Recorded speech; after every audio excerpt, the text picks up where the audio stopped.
Vagaba yo en oscuridad hasta que vi a Jesús, mas por su amor y su verdad ya vivo en plena luz. Gozo y luz hay en mi alma hoy, gozo y luz hay, ya que salvo soy. Desde que a Jesús vi y a su lado fui, he sentido el gozo de su amor en mí. Muy buenas noches, estimado amigo y hermano. Gracias por sintonizar nuevamente tu programa La Luz en mi Andar. Le damos la bienvenida a las personas que no han estado con nosotros desde el principio. Y si usted es una de esas personas, le instamos a que se suscriba a nuestro canal, ya sea en Facebook, Instagram, YouTube, y también puede hacerlo en Spotify, que tenemos una sección de podcast que usted puede encontrarlo en La Luz en mi Andar, para cuando no pueda vernos de forma que usted de forma segura, o sea, de lo que es en su casa o en su lugar donde a usted le gusta escuchar o en su tiempo, sino que desea escucharnos para ir cuando va hacia su trabajo, o sea, desea oírnos. El Spotify es para la parte del audio. Entonces vamos a iniciar nuestro estudio de hoy, que tiene que ver con la serie que hemos estado abarcando hace martes atrás, y con este sería nuestro cuarto martes, que es preguntas sobre la iglesia del Nuevo Testamento. Hemos visto lo que tiene que ver con qué significa la palabra iglesia, qué dijeron los profetas acerca de la iglesia, si existe un modelo para la iglesia, porque si existe una iglesia debe existir un modelo para la misma.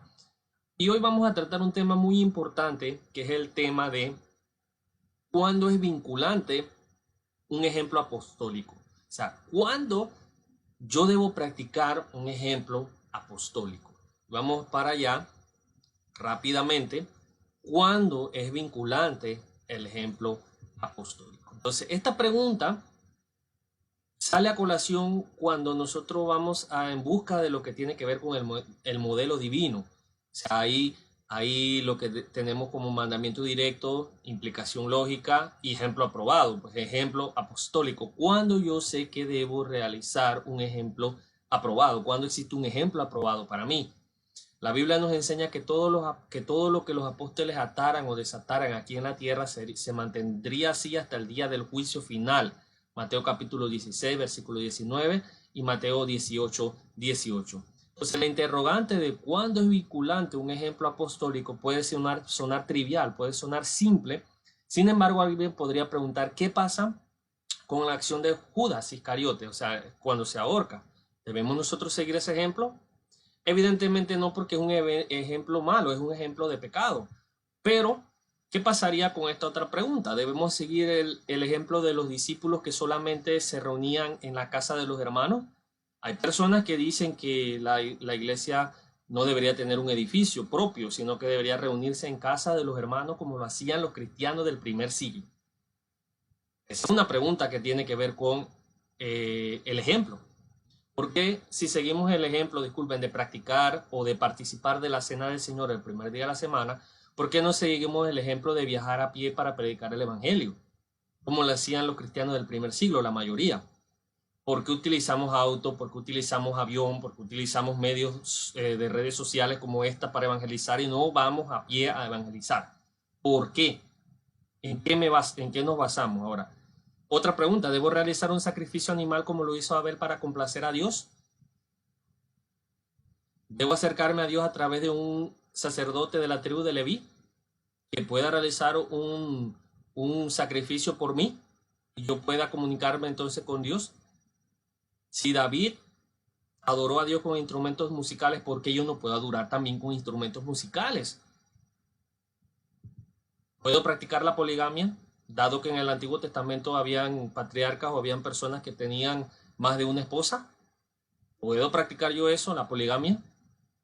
El asunto aquí, hermano, hermana, amigo, es cuándo y cómo debemos practicar ciertas cosas. ¿Cuándo tengo yo la autoridad para practicar ciertas cosas? Como dice el hermano Roy C. Deaver, si puedo hacer ciertas cosas y si debo hacer estas cosas, ¿cómo puedo saber que puedo y cómo puedo saber que debo? Y si no puedo hacer estas cosas y si tampoco debo hacer estas cosas, ¿cómo puedo saber que no puedo ¿Y cómo puedo saber que no debo? Parece un trabalengua, pero tiene lógica. Por ejemplo, David o Moisés o Jacob, ¿alguna vez se bautizaron para el perdón de los pecados? David, Moisés o Abraham, ¿alguna vez celebraron la cena del Señor en el primer día de la semana? ¿Por qué ellos no lo hicieron? Ascertaining Bible Authority, página 2, que es donde extrajimos el texto del hermano Diver. Entonces, estas son cuestiones que nosotros, que podrían parecer triviales, pero han causado hasta división dentro de la iglesia de Cristo. Pues si yo, dice el Señor y el Maestro, os lavé los pies, vosotros también debéis lavaros los pies los unos a los otros, porque os he dado ejemplo para que como yo os he hecho, vosotros también hagáis. Juan capítulo 13, versículo 14 al 15. Nosotros como cristianos celebramos la cena del Señor, pero no celebramos la Pascua. No lavamos los pies de los discípulos, de los hermanos. No nos saludamos con ósculo santo, con beso. Y de estos casos, ¿cómo decidimos cuál es el que nosotros estamos obligados a cumplir? ¿Cómo decidimos cuál es el que es vinculante para nosotros? Eso es importante también. Lo primero que yo debo entender es el gran principio básico de la autoridad. Existe un principio básico de la autoridad. Es mandamiento, es imperativo, es importante que recordemos constantemente el gran principio básico de la autoridad. Debemos recordar que la voluntad de Dios para la humanidad hoy día se llama el Nuevo Testamento de nuestro Señor Jesucristo. No el Antiguo Testamento, no un libro escrito por los seres humanos, o sea, un libro no inspirado, sino que se llama el Nuevo Testamento de nuestro Señor Jesucristo. En Mateo capítulo 26, versículo 28, Jesús dijo: porque esto es mi sangre del nuevo pacto, que por muchos he derramado para remisión de pecados, del nuevo pacto.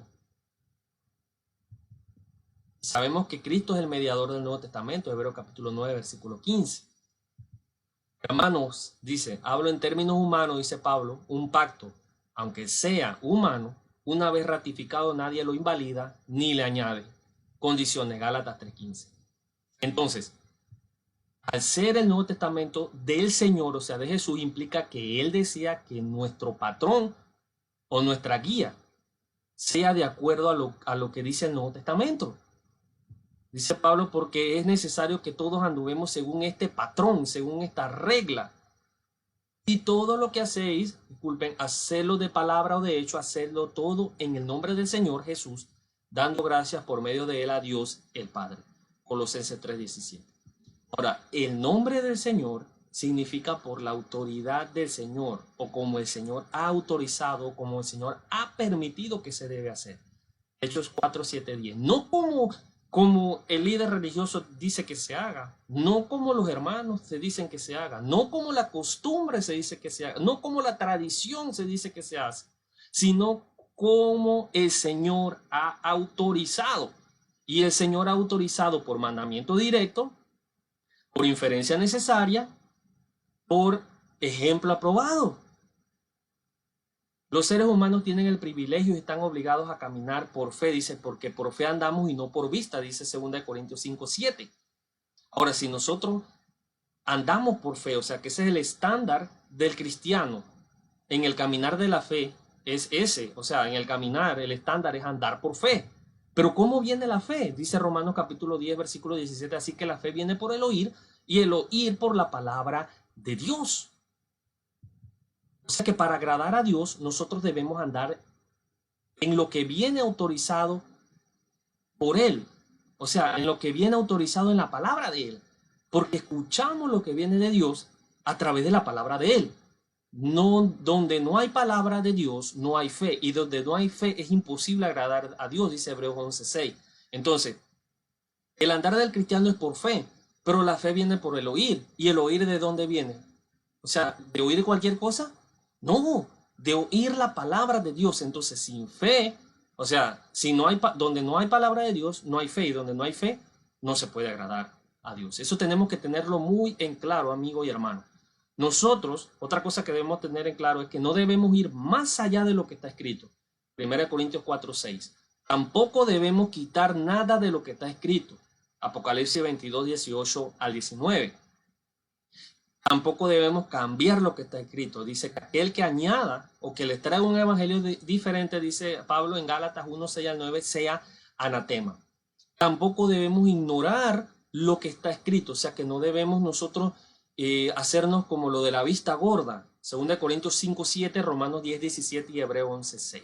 Porque sin fe es imposible agradar a Dios. No debemos ignorar lo que está escrito.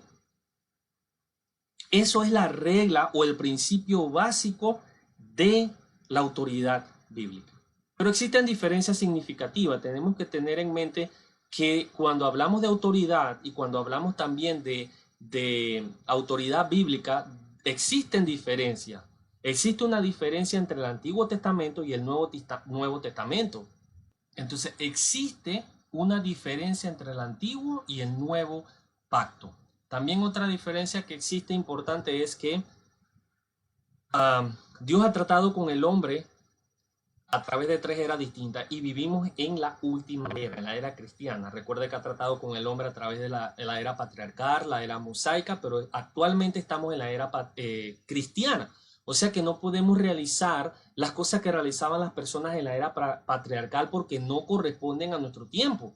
No podemos tampoco realizar las cosas que realizaban las personas en la era mosaica porque no corresponden a nuestro tiempo.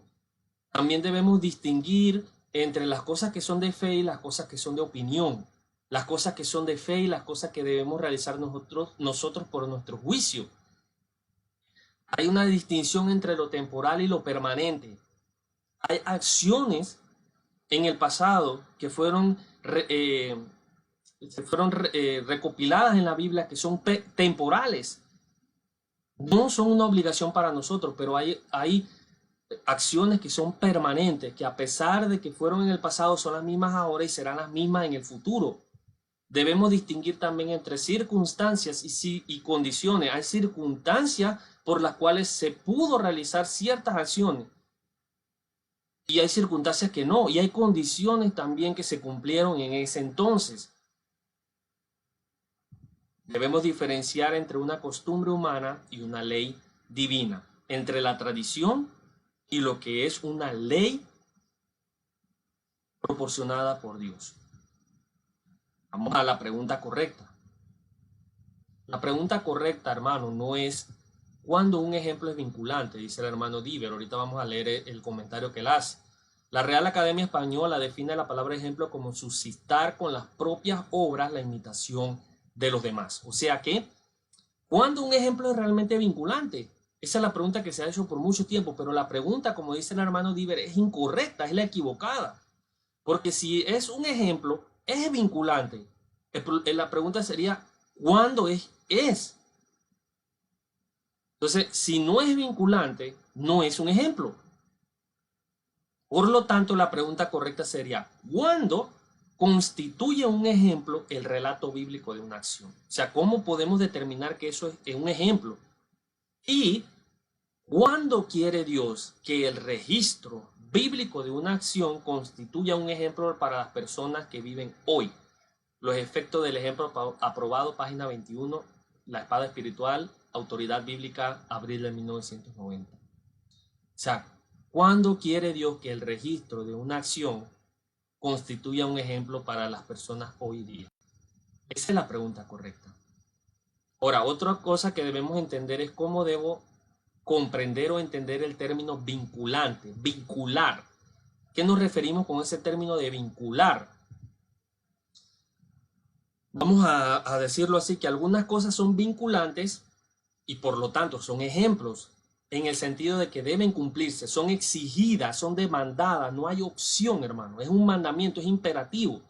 Estos hechos, al ser comparados con la totalidad de la Biblia o de la Escritura, se concluye que no se tiene otra opción, debe hacerse de la forma en que está escrita, o sea, de la forma en que lo leemos debe ser hecho así. No matarás, no se puede, no matarás. Entonces hay cosas que son vinculantes, en el sentido de que no existe opción, no hay un contraejemplo, o sea, no puedo yo evadir eso, a no ser que exista una excepción a la regla. Pero al analizarlo con la totalidad de la escritura, si no puedo encontrarlo, debo hacerlo exactamente como lo leo. Algunas cosas también son vinculantes, por lo tanto son ejemplos, en el sentido de que pueden hacerse, pero también se pueden dejar de hacer. O sea que no es necesario realizarlas, no cometo nada malo si no las realizo. Por ejemplo, se me manda que celebre la cena del Señor, 1 Corintios 11, 24 al 25. Se me instruye por precepto y por ejemplo que debe ser el primer día de la semana. ¿Dónde encuentro eso? En Hechos capítulo 20, versículos 6 al 7. Es un mandamiento que yo tome la cena del Señor, lo dice Corintios, pero se me instruye o se me manda a través de un ejemplo que yo lo haga el primer día de la semana. No lo puedo hacer el martes, no lo puedo hacer el lunes, no lo puedo hacer el viernes. Todas las veces en las cuales se encuentra que los hermanos participaron del partimiento del pan de la Santa Cena fue el primer día de la semana. Ahora, yo estoy autorizado, por ejemplo, a reunirme en un aposento alto y con muchas luces, Hechos 28. O sea, en algún momento de mi vida, si existe la posibilidad, yo puedo realizar un servicio de adoración en un aposento alto con muchas luces. Es vinculante, hermano, solo en el sentido de que está autorizado a celebrarlo. Sin embargo, el lugar donde se hace es opcional, o sea, no es un mandamiento que se haga en un aposento alto con luces, o sea que todos los servicios religiosos de la iglesia, de los servicios de la iglesia tienen que realizarse en un aposento alto con luces. No es así, porque si leemos en Juan, te recuerda que Juan estaba en la isla de Patmos, expatriado allá, pero él dice que estaba en el día del Señor, reunido en el día del Señor, pero él no estaba en el aposento alto. Entonces no es una obligación hacerlo. Y no caigo en un pecado si no lo hago. También estoy autorizado, por ejemplo, a la práctica primitiva de tener propiedades en común. En Hechos 2:44 dice que y los cristianos tenían todas las cosas en comunes. Está bien, se puede hacer, porque por el ejemplo estoy permitido hacerlo. Está autorizado, pero no es una obligación, o sea, no es vinculante. Porque en Hechos 5:4 se observa que la entrega de los bienes a la iglesia era algo opcional, o sea, era si usted quería hacerlo o no. Es más, en ese capítulo se dan dos ejemplos. Un ejemplo de personas que lo hacían de buen corazón y un ejemplo de dos personas que le mintieron al Espíritu Santo. Por consiguiente, ese ejemplo no es vinculante porque yo puedo compartir mis bienes con las personas dentro de la congregación y dar una propiedad si yo lo deseo así, pero si yo no deseo, tampoco la doy. No es un ejemplo vinculante. En Hechos 8, 9 al 24 de la historia de Pedro, de Simón el hechicero, disculpe, se nos enseña por ley, o sea, se nos enseña, por ejemplo, que la ley para que un hijo de Dios retorne, o sea, un hijo extraviado, un hijo de Dios extraviado retorne a la condición de armonía con su padre es a través del arrepentimiento y la adoración. Y la oración, disculpe. Si usted encuentra otro ejemplo de que se haga de otra forma diferente, entonces ya ese ejemplo no es vinculante. O sea, si usted encuentra un contraejemplo de ese, que una persona se acercó a Dios, o sea, una persona no, un hijo de él que se había extraviado se acercó a Dios de otra forma que no fuera de arrepentimiento y oración, entonces usted lo puede hacer de alguna de las dos formas. O sea, no es vinculante el ejemplo, pero no existe ninguna otra forma. La única forma de restituir la comunión con nuestro Padre, si hemos pecado, es a través del arrepentimiento y la oración. Si un ejemplo es vinculante, en el sentido de que debe hacerse o que se puede hacer, tiene que ser determinado con la debida consideración de la totalidad de la Biblia al respecto. Como dice el Salmo, la suma de tu palabra es verdad. Yo debo considerar el contexto global para tomar una decisión acerca de si el ejemplo es vinculante o no. Existe también la ejemplificación negativa, como lo dijimos. Dios registra para nosotros ilustraciones de situaciones que no debemos practicar y estas cosas sucedieron como ejemplo para que nosotros no decíamos las cosas que ellos desearon. Parafraseando 1 Corintios capítulo 10, versículo 6 y versículo 11. Lo mismo ocurre con Judas Iscariote. Usted no va a practicar la traición, usted no va a practicar el ahorcarse, porque esos son ejemplos que no debemos seguir. Ananías y Zafira también es otro ejemplo que no debemos seguir. Entonces, ¿cuáles acciones o qué acciones imitar? Si yo debo imitar un ejemplo, si yo debo seguir un ejemplo, ¿cuál debo hacerlo? ¿Cuál debo seguir? Simplemente, hermano, porque un relato de un incidente esté en la Biblia no significa que ese relato constituya un ejemplo o el ejemplo sea se vincule conmigo. Consideremos estas situaciones. La primera, las acciones pecaminosas no son ejemplos a seguir. Judas Iscariotes ahorcándose, no lo voy a seguir, hermano. Ananías y Zafira le mintieron al Espíritu Santo, tampoco debemos seguir ese tipo de ejemplos. Acciones que fueron temporales y obligatorias. Observen, a los cristianos se les mandó a desear fervientemente los dones espirituales, pero los dones espirituales fueron temporales. O sea que los primeros cristianos confirmaron la palabra con señales, pero los milagros eran temporales, 1 Corintios 13:10. O sea que esa acción es temporal, ¿verdad? Y es obligatoria, pero era temporal, dependía del tiempo. Nosotros ahora no podemos desear fervientemente los dones del Espíritu Santo de lengua, de milagros, porque en la actualidad no están activos. Hay acciones que fueron permanentes y que fueron opcionales. 2 Corintios 8:3. En 2 Corintios 8:3 vemos que dice de la siguiente manera. Vamos a leer que dice 2 Corintios 8:3. Dice de esta forma: porque yo testifico que según sus posibilidades y aún más allá de sus posibilidades dieron de su propia voluntad. O sea que a los de Macedonia no se les obligó a hacer lo que hicieron, pero ellos lo hicieron. O sea que se les permitió hacerlo. Pablo no les dijo, no lo hagan, hermano, no lo hagan. ¿Por qué? Porque el principio de la milla extra es una parte permanente de la vida cristiana. Ellos dieron mucho más allá. Dieron una milla extra, lo que conocemos en mi país. Dieron un poquito más allá de lo que ellos podían. ¿Verdad? Es permanente. ¿Por qué? Porque en la actualidad eso se puede hacer, pero es opcional. Eso depende de cómo usted esté, si está bien económicamente, si no. Esos hermanos estaban en pobreza, pero dieron mucho más allá. Acciones que eran permanentes y obligatorias. A los cristianos primitivos, por ejemplo, se les mandó a ser devotos a una práctica o mandamiento, o sea que debían cumplir esa práctica y ese mandamiento. Se les demandaba participar de la cena del Señor cada primer día de la semana, 1 Corintios 11:23. Esa acción es permanente, porque en la actualidad lo hacemos, y es obligatoria. Lo debemos hacer cada primer día de la semana, no los martes, no los jueves, no los lunes, no los sábados, no una vez al año, no una vez al mes, todos los primeros días de la semana. Entonces, ¿qué acciones imitar? Solo las acciones que son opcionales y permanentes y o las que son obligatorias y permanentes tienen relación al cristiano actual. Si leemos un relato de una acción del Nuevo Testamento, debemos observar estas cosas. Si la acción fue correcta en sí, porque puede ser que la acción no fue correcta, no la debo imitar.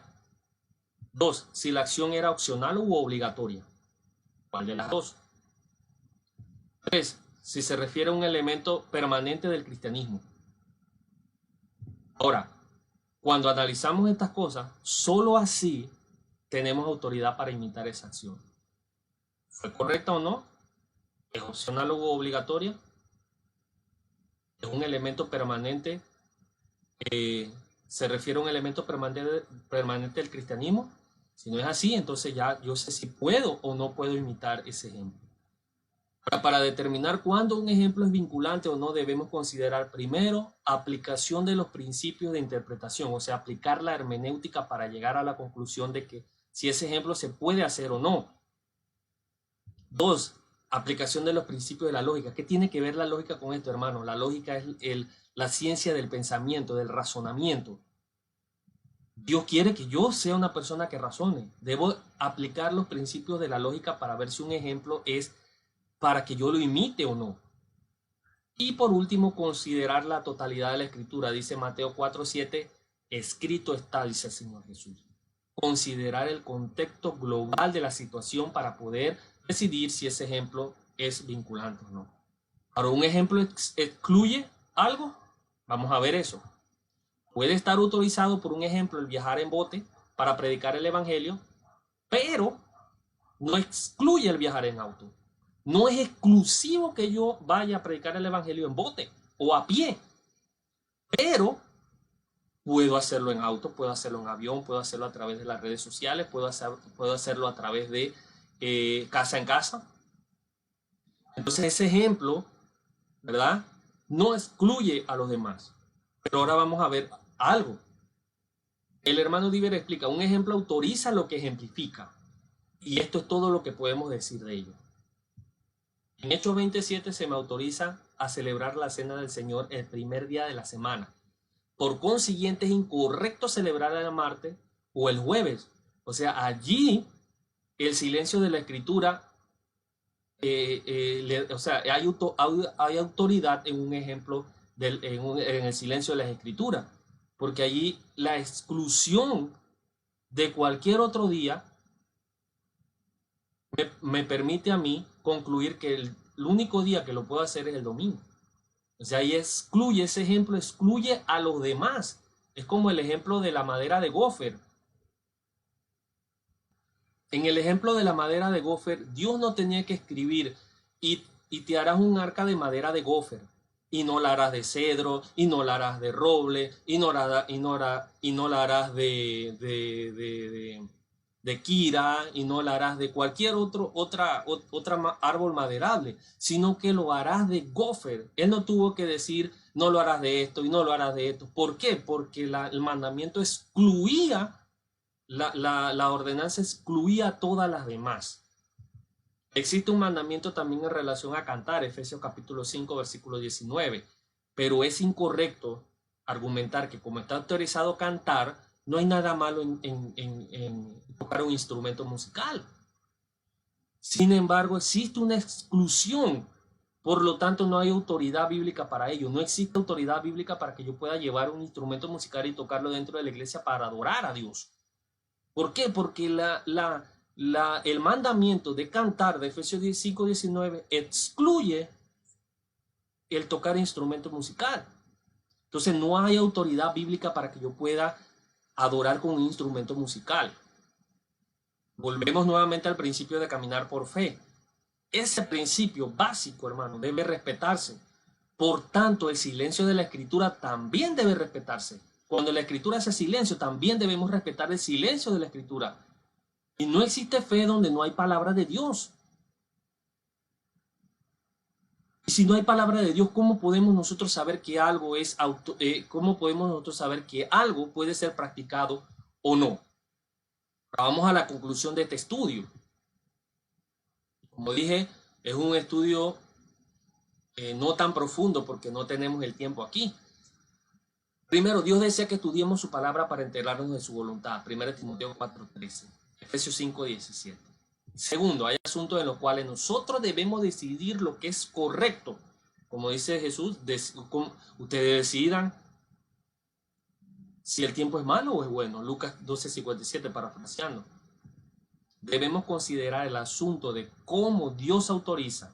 O sea, que esto cae dentro del ámbito de la autoridad bíblica. ¿Cómo Dios autoriza, hermano? A través de mandamiento directo, ejemplo aprobado e inferencia necesaria. Todos nosotros, hermanos, debemos respetar y ser gobernados por la autoridad divina. Ese es mi patrón, ese es mi guía, la Biblia es mi patrón, la Biblia es mi guía. Ahora, ¿cuándo un ejemplo es vinculante? Cuando un principio divino está de por medio. Será entonces que el ejemplo apostólico se considera vinculante. Como lo dice el hermano Diver, solo las acciones que son opcionales y permanentes o obligatorias y permanentes tienen relación con el cristiano actual. Obligatoria, yo debo celebrar la Santa Cena el primer día de la semana. Eso es obligatorio porque es un mandamiento y es permanente. Opcional y permanente, yo tengo que dar como yo prosperé, de acuerdo a lo que prosperé. Si no prosperé, evidentemente no puedo dar porque no prosperé. Esa acción es opcional y también es permanente. Lo mismo que vimos cuando yo voy a dar algo a la iglesia, yo puedo darlo, ¿verdad? Esa acción es permanente, yo lo puedo dar ahorita, los hermanos en el futuro, otro hermano puede darlo, eso es permanente. El dar en la iglesia eso es una acción que es permanente, pero es opcional. Si yo quiero dar mi propiedad, si yo quiero poner mi casa y la quiero la quiero vender y la plata la quiero dar a la iglesia, eso es opcional. Eso es, como dijimos, lo de la milla extra. Se me permite, no se me está obligando a hacerlo, pero puedo hacerlo. Por ejemplo, o sea, porque tengo un ejemplo vinculante.